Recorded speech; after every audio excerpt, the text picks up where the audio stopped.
Party membership ഞങ്ങൾ പുതുക്കിക്കൊണ്ടിരിക്കുന്ന സമയമാണ്.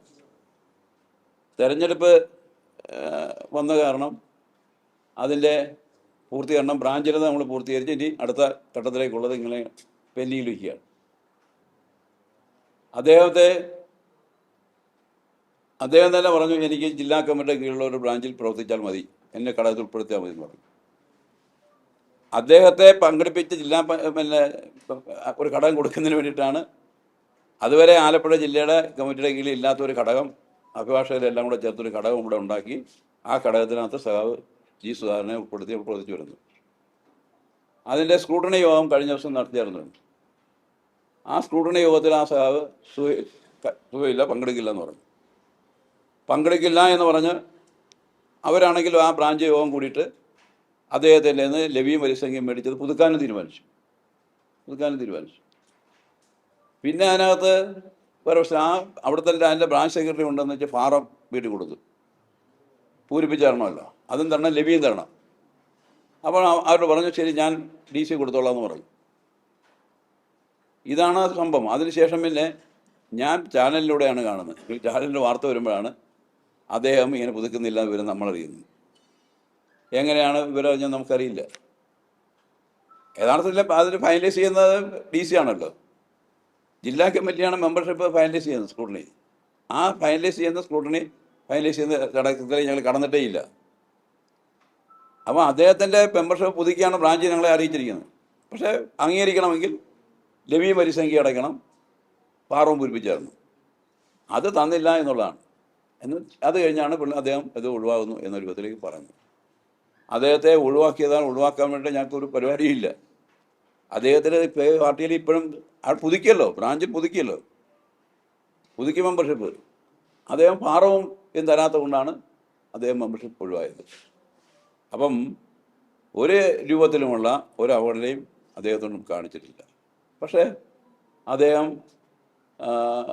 എല്ലാവർക്കും മനസ്സിലാവില്ല, കുറേ നാളുകളായിട്ട് തന്നെ അദ്ദേഹം ഈ അമ്പലപ്പുഴയിൽ മത്സരിക്കുന്നതിന് വേണ്ടിയിട്ട്, സ്വതന്ത്രനായി മത്സരിക്കാൻ വേണ്ടിയിട്ടുള്ള കാര്യങ്ങൾ ഒരുക്കുകയായിരുന്നു. അപ്പോൾ അതിനെ സഹായകരമായ രൂപത്തിലേക്കാണ് അദ്ദേഹം ഈ കാര്യങ്ങളെല്ലാം പറയുന്നത്. മെമ്പർഷിപ്പ് എന്ന് ഒഴിവാകുന്നതും അവഗണിക്കുന്നു എന്ന് പറയുന്നതും എല്ലാം ആ രൂപത്തിലാണ്.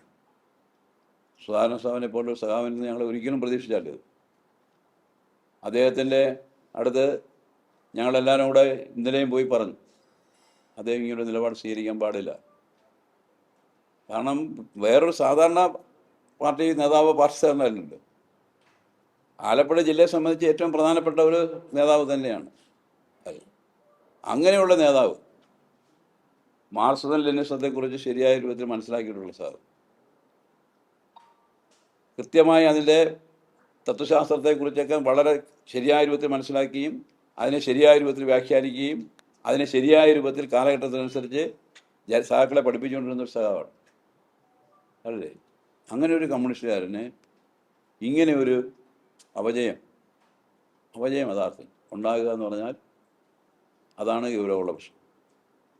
കമ്മ്യൂണിസ്റ്റ് പാർട്ടിയിൽ അത് ഒരിക്കലും ഉണ്ടാകാൻ പാടില്ലാത്തതാണ്. ഇങ്ങനെയുള്ള നേതാക്കന്മാർ, ഇങ്ങനെയുള്ള ഒരു പ്രവർത്തിക്കുന്ന ഒരു സഖാവിന് പോലും അപജയം ഉണ്ടാകുന്നു എന്നുള്ളത് ഒരു പുതിയ പാഠം ഞങ്ങൾ പഠിക്കുകയാണ്, ഞങ്ങൾ മനസ്സിലാക്കുകയാണ്. ഒരിക്കലും ഇങ്ങനെ ഒരു സഖാവിൻ്റെ ഭാഗത്തു നിന്ന് ഇങ്ങനെ ഒരു അപജയം ഉണ്ടാകാൻ പാടില്ലാത്തതാണ്. കാരണം എന്താണ് അദ്ദേഹം തന്നെ പറയുന്നതല്ലേ, മാർക്സിസത്തെ കുറിച്ച് ശരിയായ രൂപത്തിൽ പഠിച്ച് മനസ്സിലാക്കി ആ തത്വശാസ്ത്രം നടക്കുന്ന കമ്മ്യൂണിസ്റ്റ് പാർട്ടിയുടെ കൂറ് 63 വർഷക്കാലം അതിൻ്റെ സ്റ്റേറ്റ് കമ്മിറ്റി മെമ്പറായിരിക്കുക, അതിൻ്റെ എല്ലാ ഉത്തരവാദപ്പെട്ട സ്ഥാനങ്ങളിൽ നിൽക്കുക, ബഹുജന സംഘടനയുടെ ഇതിൻ്റെ നേതാവായി പ്രവർത്തിക്കുക, ഇതൊക്കെ ചെറിയ കാര്യമാണോ ഒരു കമ്മ്യൂണിസ്റ്റുകാരൻ രൂപത്തിൽ? അങ്ങനെ ഒരു കമ്മ്യൂണിസ്റ്റിനെ ഒരിക്കലും ഇങ്ങനൊരു അവയവം ഉണ്ടാകാൻ പാടില്ലാത്ത അതുണ്ടായിരിക്കുന്നു എന്നുള്ളതാണ് ഞങ്ങളെല്ലാം വേദനിപ്പിക്കുന്നത്, ഞങ്ങളെല്ലാം ദുഃഖിപ്പിക്കുന്നത്. അത് ഞങ്ങളുടെ ഒരു പാർട്ടി ഒരു വലിയ സ്വയംവിമർശനം നടത്തേണ്ട ഒരു കാര്യം തന്നെയാണ്. എങ്ങനെ എല്ലാം ആയാലും ഇങ്ങനെയൊക്കെ ഉണ്ടാകും എന്നുള്ളത് വലിയൊരു തെളിവാണ്. അദ്ദേഹം ഞാൻ പ്രതീക്ഷിക്കുന്നത് അമ്പലപ്പുഴയിൽ മത്സരിക്കുമെന്നാണ് ഇപ്പോൾ അദ്ദേഹം പറഞ്ഞേക്കുന്നത്. അദ്ദേഹം അതിൽ പിന്മാറും എന്നാണ് ഞാൻ കരുതുന്നത്. വീണ്ടും ചിന്തിക്കുന്നെങ്കിൽ ഒരു കമ്മ്യൂണിസ്റ്റുകാരൻ എന്ന രൂപത്തിലേക്ക് അദ്ദേഹം തന്നെ പടുത്തുയർത്തിയ ഒരു പ്രസ്ഥാനം, അദ്ദേഹത്തിന് വലിയ പങ്കുണ്ടല്ലോ. ആ ഒരു പ്രസ്ഥാനത്തെ ഇങ്ങനെ ഒരു തെരഞ്ഞെടുപ്പ് ഘട്ടത്തിൽ ഇങ്ങനെ ഒരു പ്രതിസന്ധിയിൽ കൊണ്ടുവന്ന് എത്തിക്കാൻ പാടില്ലാത്തതാണത്, ഒരിക്കലും ചെയ്യാൻ പാടില്ലാത്ത. അതിൽ നിന്ന് അദ്ദേഹം പിന്മാറും എന്നാണ് ഞങ്ങൾ പ്രതീക്ഷിക്കുന്നത്. പിന്മാറുമെന്ന് ഞങ്ങൾ അദ്ദേഹത്തോട് ആവശ്യപ്പെട്ടിട്ടുണ്ട്. പിന്മാറുമോ ഇല്ലയോ എന്നുള്ളത് ഇനിയുള്ള ദിവസം കാണാം.